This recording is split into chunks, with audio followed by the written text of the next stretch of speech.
একটা দোয়া আছে, কেউ যদি উচ্চারণ করে পরে দোয়াটি শুনুন। একটা দোয়া আছে, কেউ যদি উচ্চারণ করে পড়ে,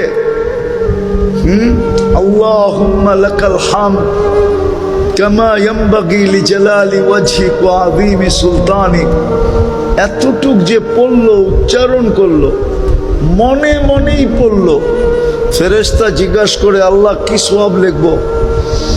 তো আল্লাহ জবাব দেয়, যেইভাবে বলছে ওইভাবে লেখা রাখো। এটার সওয়াব লেখার মতো সংখ্যা তোমাদের জানা নাই।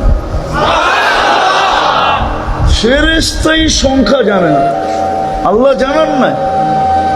বলছে যেমন বলছে তেমন লেখা রাখো, সংখ্যা আমি আল্লাহ নিজে বসায় নিব, তোমাদের কাছে এত সংখ্যা নাই। ট্রিলিয়ন বললেও নাই, মিলিয়ন বললেও নাই,